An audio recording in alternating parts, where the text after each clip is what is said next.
নমস্কার, সন্ময় স্পিক্স থেকে বলছি। সন্ময় বন্দ্যোপাধ্যায় আপনাদের জন্য এবং অবশ্যই আপনাদের ভাবনার জন্য। উৎসব মুখর বাংলা, শীত যত জাঁকিয়ে পড়ছে তত পাড়ায় পাড়ায় উৎসব। সেই উৎসবের ধ্বনিত সুর আমাদের ব্যাকগ্রাউন্ডে বাজছে, আর তার মধ্যেই সন্ময় স্পিক্সে এমন একটা বিষয় নিয়ে এলাম যে বিষয়টা নিয়ে হয়তো আপনিও ভাববেন যদি আপনাদের একটু ধরিয়ে দিই। আজকে যখন সকাল শুরু হলো, সকালবেলা সংবাদপত্রের প্রথম পৃষ্ঠা, আনন্দবাজার পত্রিকা সর্বাধিক প্রচারিত দৈনিকে প্রথম পৃষ্ঠায় অনেকগুলো সংবাদের মধ্যে একটা সংবাদে চোখ আটকে গেল। টাকা নেই মসজিদের, জমি পড়ে রয়েছে অন্ধকারেই। টাকা নেই মসজিদের, জমি পড়ে রয়েছে এই অন্ধকারেই। ছোট্ট শব্দবন্ধ প্রথম পৃষ্ঠায়, দ্বিতীয় কলমে হেডলাইনে চোখ আটকে গেল, শুধু না মনটাও আটকে গেল। কি হলো? মসজিদ হবে না কেন? অযোধ্যায় রাম জন্মভূমিতে রামের মন্দির হচ্ছে, মসজিদ হবে না কেন? মসজিদের জন্য 25 কিলোমিটার দূরে যোগী আদিত্যনাথের সরকার, তারা তো ইতিমধ্যে জমি দিয়ে দিয়েছেন, জমির ব্যবস্থা করে দিয়েছেন, তাহলে সেখানে মসজিদ হবে না কেন? আনন্দবাজারের বুকে বড় যন্ত্রণা লেগেছে। খুব সুন্দর। আমি পড়ছিলাম আর খালি ভাবছিলাম যে তথাকথিত ধর্মনিরপেক্ষতা বা সেকুলারিজমের আড়ালে আনন্দবাজারের এই যন্ত্রণা আসলে এক ধরনের সুড়সুড়ি। এই সুড়সুড়ি দেওয়ার জন্যই জালি হিন্দুদের মিছিল হচ্ছে কলকাতায়, সেটাও আমরা জানি। সে নিয়ে নতুন করে ব্যাখ্যা যাব না, অন্য কোনো প্রতিবেদনে ব্যাখ্যা যাব। কিন্তু আনন্দবাজারের বুকে যন্ত্রণা নিয়ে কিছু কথাটা বলা দরকার। আমি আনন্দবাজার রিপোর্টিংয়ের একটা অংশ আপনাদের পড়ে শোনাচ্ছি, তাহলেই পরিষ্কার হয়ে যাবে। যেখানে আনন্দবাজার লিখছে, আলো ঝলমলে অযোধ্যার রাম মন্দির যখন উদ্বোধনের অপেক্ষায় প্রহর গুনছে, তখন প্রায় 25 কিলোমিটার দূরে ধন্যীপুরের রেনাগি গ্রামে অন্ধকারে গাঢ় কুয়াশা মাখামাখি হয়ে পড়ে রয়েছে এক ফালি অনাবাদি জমি, যেখানে গড়ে ওঠার কথা বাবরি মসজিদের বিকল্প মসজিদ। রাম মন্দির নির্মাণ থেকে শুরু করে উদ্বোধন উপলক্ষে আজ যখন কেন্দ্র রাজ্য সরকার পূর্ণ শক্তিতে মাঠে নেমেছে, তখন অবহেলায় পড়ে রয়েছে এই প্রান্তর। কাজ বলতে কেবল কাঁটাতারের বেড়া দিয়ে ঘেরা রয়েছে জমিটি, কাজ ওখানেই শুরু ওখানেই শেষ। আচ্ছা, এটা মসজিদ না হলে আনন্দবাজারে এত যন্ত্রণা কেন? মসজিদের কমিটি আছেন, তারা টাকা পয়সার ব্যবস্থা করবেন। সারা পশ্চিমবঙ্গে, সারা ভারতবর্ষে মসজিদ তৈরির জন্য টাকার অভাব হয় বলুন তো? বুকে হাত দিয়ে বলুন সন্ময় স্পিক্সের দর্শকরা। অলিতে গলিতে বিভিন্ন জায়গায় যত মসজিদ হয়, খুব আনন্দের সঙ্গে দেখি কোটি কোটি কোটি টাকা ব্যয়, যেখান থেকে আসুক ভারতবর্ষের মানুষ দান করেন, মধ্যপ্রাচ্য থেকে মানুষ টাকা পাঠান, খুব সুন্দর সুন্দর মসজিদ নির্মাণ হয়। আর সেখানে অযোধ্যায় রাম মন্দিরের জায়গায় কেন 25 কিলোমিটার দূরে মসজিদ হচ্ছে না? এবং সেটা বলতে গিয়ে আনন্দবাজারের প্রতিবেদক একটা সংবাদে ছোট্ট করে উল্লেখ করেছেন, এইখানেই হচ্ছে সুড়সুড়ি, যেখানে বলছেন রাম মন্দির নির্মাণ থেকে শুরু করে উদ্বোধন উপলক্ষে আজ যখন কেন্দ্র রাজ্য সরকার পূর্ণ শক্তিতে মাঠে নেমেছে, তখন অবহেলায় পড়ে রয়েছে এই প্রান্তর। কার অবহেলা? কেন্দ্র রাজ্যের অবহেলা? মসজিদ কমিটি যারা রয়েছেন তারা তো মুম্বাইয়ে বৈঠকে বসছেন না, আপনার প্রতিবেদনে বলছেন। তাহলে এই সুড়সুড়িটা দেওয়ার দরকার কি? আসলে এটাই হচ্ছে আনন্দবাজারীয় ধর্মনিরপেক্ষতা বা সেকুলারিজমের খেলা। বছরের পর বছর তারা এইটি করে এসছেন। বুকে বড় যন্ত্রণা, রাম জন্মভূমি হচ্ছে, বুকে বড় যন্ত্রণা। সারা পৃথিবী জুড়ে হিন্দু ভাবাবেগ রাম মন্দিরের পাশে এসে দাঁড়িয়েছে। শুধু না, সারা পৃথিবীর বহু ধর্মাবলম্বী মানুষ, অন্যান্য ধর্মের মানুষও তারা রাম জন্মভূমির দিকে তাকিয়ে আসছে। হিন্দুদের একটা ভ্যাটিকান সিটি অন্তত তৈরি হচ্ছে অযোধ্যাকে কেন্দ্র করে। আনন্দবাজারের বুকে বড় যন্ত্রণা, তাই না? আমি এই প্রতিবেদনটা দীর্ঘায়িত করবো না, কারণ আমাদের সঙ্গে রয়েছেন সুদীপ্ত গুহ, পলিটিক্যাল অ্যানালিস্ট। আমি তাকে বলেছিলাম যে আনন্দবাজারের এই বুকে যন্ত্রণা নিয়ে আপনার কি অভিব্যক্তি, কি বললেন সুদীপ্ত গুহ আজকে সন্ময় স্পিক্সে, শুনুন। নমস্কার সুদীপ্ত বাবু, সন্ময় বলছি। নমস্কার দাদা। বলছি, রাম জন্মভূমি রাম মন্দিরের আনুষ্ঠানিক প্রাণ প্রতিষ্ঠার ঠিক প্রাককালে 24 ঘন্টাও সময় নেই এখন। সেই সময় দাঁড়িয়ে ধর্মীয় ভাবাবেগকে এনক্যাশ করার চেষ্টা করা হচ্ছে এই জাতীয় একটা অ্যাঙ্গেল থেকে নিয়ে। ধর্মনিরপেক্ষতার আড়ালে আনন্দবাজার একটা পরিষ্কার নতুন লাইন নিয়েছে, সেটা হচ্ছে ধর্মীয় সুড়সুড়ি। অর্থাৎ সেখানে মসজিদটা তৈরি হলো না, মসজিদটা অন্ধকারে পড়ে রয়েছে, যোগী সরকার মোদী সরকার সাহায্য করছে না, এই নিয়ে ফ্রন্ট পেজের একটা স্টোরি আনন্দবাজার আজকে দিয়েছে। আপনি কিভাবে ব্যাখ্যা করবেন এটাকে? প্রথম কথা হচ্ছে, আনন্দবাজার যারা নাকি সেকুলারিজমের বরাবর একটা সমর্থক হিসাবে দাবি করে, তাদের এই এই এই প্রতিবেদনটা প্রতিবাদ করলে প্রমাণ করলে যে তারা অ্যাবসলিউটলি সেকুলার না। কারণ সেকুলারের বাংলা কিন্তু ধর্মনিরপেক্ষ না। সেকুলারের মানে হচ্ছে যে একটা রাষ্ট্র, সেই রাষ্ট্র তার কোনো রকম ধর্মীয় কাজের মধ্যে ঢুকবে না।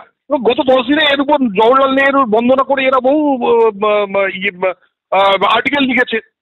তাহলে আজকে আনন্দবাজার হঠাৎ কেন এই এই প্রতিবেদনটা লিখলো? আনন্দবাজার কেন লিখলো যে ওখানে ওই মসজিদটা তৈরি করে দিতে হবে?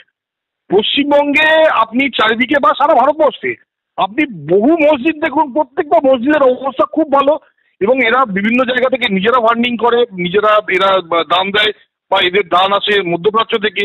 এদের কোথাও কোনো মসজিদ তৈরিতে কোনোদিন কোথাও পয়সার অভাব হয়নি। আজকে যেটা এখানে হয়েছে হয়তো উদ্যোগের অভাব। কিন্তু আমি আনন্দবাজারের প্রসঙ্গে আছি। আজকে আনন্দবাজার আনন্দবাজার প্রথম থেকে শেষ পর্যন্ত বহু খবর, আমি বাকিগুলোতে আর আসছি না, দিচ্ছে এই মানুষের মধ্যে একটা সুরসুরি জাগিয়ে এই এই একটা তো ধরুন এদের মধ্যে একটা ঘৃণা তৈরি করা, একটা বিভেদ তৈরি করা, মানে ধর্মনিরপেক্ষতা না করে উল্টো ধর্মের বিষটা ওটা মানুষের মধ্যে দিচ্ছে। দেখুন যারা নাকি সুদীপ্ত দা, আপনাকে থামাচ্ছি। রিপোর্টের ছত্রে একটা ইঙ্গিত রয়েছে কেন যোগী সরকার, কেন মোদী সরকার ইনডাইরেক্টলি মসজিদ তৈরিতে অগ্রণী হলো না। কি ঘটনা হচ্ছে এটা তো ডিউটি না গভর্নমেন্টের মসজিদ তৈরি করা বা মন্দির তৈরি করা। রাম মন্দিরও তারা তৈরি করেনি, তাহলে মসজিদ তারা তৈরি করতে যাবে কেন? তৈরি করতে হবে একটা ট্রাস্টকে। বাবরি মসজিদ ট্রাস্ট আছে। এখানে মিথ্যা কথা বলা হচ্ছে, মিথ্যা কথা বলে এখানে মানুষকে ভুল বোঝাচ্ছে এবং সমাজের মধ্যে একটা বিভেদ সৃষ্টি সৃষ্টি করছে। মানে বাংলার একটা লিডিং নিউজ পেপার যারা আজকে না গত 4 দশক ধরে মানুষকে এরা ভুল বুঝিয়ে আসছে। সুদীপ দাদা, আপনাকে একটু থামাচ্ছি এখানে। আমি আপনাকে একটু স্পেসিফিক্যালি বলি যে পশ্চিমবঙ্গের যে কোনো গ্রামে গঞ্জে মফস্বলে আমি খুশি হই দেখলে যে সেখানে ঝাঁ চকচকে মসজিদ হচ্ছে, কোটি কোটি টাকা খরচা হচ্ছে, টাকার কোনো অভাব নেই। ভারতবর্ষের ইন্টারনাল বহু মানুষ সেখানে ফান্ডিং করেন, মধ্যপ্রাচ্য থেকে ফান্ডিং আপনি বলছিলেন, তো সেখানে টাকার অভাব হবে না। বা অযোধ্যায় মসজিদে টাকার অভাব কেন যোগী, কেন মোদী সাহায্য করলো না, এই অ্যাঙ্গেল থেকে এই স্টোরিটা করিয়ে একটা বিশেষ শ্রেণীর মানুষকে উত্তেজিত করার একটা পরিকল্পনা নয় কি ধর্মনিরপেক্ষতার বাণীর আড়ালে আনন্দবাজারের প্রথম যে জিনিসটা নিয়ে সবচেয়ে বেশি ওকালতি করি আনন্দবাজার, সেকুলারিজম। আনন্দবাজারে সেই সেকুলারিজম নিয়ে প্রশ্ন উঠে গেল। ওরা কি করে আশা করে যে একটা সরকার সাহায্য করবে মসজিদ বা মন্দির তৈরি করতে? সরকার তো এটা করতেই পারে না। আসলে হচ্ছে কি, এরা মানুষের মধ্যে বিভাজন বরাবর তৈরি করে এসছে। আমি আরেকবার আপনাকে থামাচ্ছি, সেটা হচ্ছে আপনি দেখুন যে দীঘাতে একটা কালচারাল সেন্টারের নামে রাজ্য সরকারের ফান্ডিং এ সেখানে জগন্নাথ বলরাম সুভদ্রার একটা মন্দির তৈরি হচ্ছে। সেটা নিয়ে ফ্রন্ট পেজে কোনোদিন হেডলাইন করে না, কিন্তু যে সরকারি পয়সায় কেন সেখানে জগন্নাথ বলরাম সুভদ্রার মন্দির হচ্ছে সেখানে কিন্তু প্রশ্ন করে না, যেহেতু সেখানে নবান্নের সরকার, তাই তো? দাদা আমি বলি, বৈষ্ণবঘাটা বা যে কোনো মন্দির তৈরি হয় কিন্তু ভক্তদের দানে। আপনি বৈষ্ণবঘাটা বাটুলির মোড়ে আমাদের এখানে আপনি দেখবেন, এখানে রিক্সাওয়ালারা তাদের ওই রক্ত ঘাম করা পয়সা, এবং তার মধ্যে মুসলিমও আছে, শুধু হিন্দু না মুসলিমও আছে, সবাই মিলে ওখানে একটা কালী শনি মন্দির তৈরি করেছে। সরকারের পয়সা তারা আশা করেনি। যে কোনো জায়গায় যখন মন্দির তৈরি হয় সেই মন্দির তৈরি করবে ভক্তরা। কিংবা ধরুন আগে যখন জমিদার সিস্টেম ছিল জমিদাররা করতো।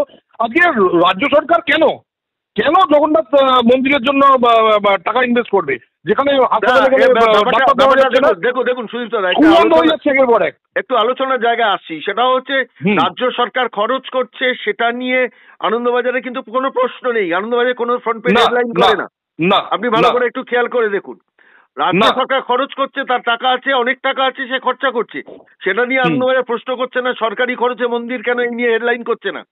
আজকে রাম জন্মভূমির প্রাণ প্রতিষ্ঠার সময় ঠিক 24 ঘন্টাও নেই, সেই সময় আনন্দবাজার খুঁচিয়ে দিল, খুব সূক্ষ্মভাবে বিভাজনের রেখাটাকে উস্কে দিল। সেকুলারিজমের নামে এই যে ভণ্ডামিটা বাংলায় চলে বা ভারতবর্ষে কোনো সেকশনে চলে, আনন্দবাজার তার অগ্রণী। অন্তত বলতে বাধ্য হচ্ছি, আমি 3 দশক আনন্দবাজারে চাকরি করেও বলছি, আনন্দবাজার সূক্ষ্মভাবে এই ধর্মীয় বিভাজনটাকে তৈরি করার চেষ্টা করে, ওস্কানির রাজনীতিটা করে, দিনের পর দিন এটা করেছে।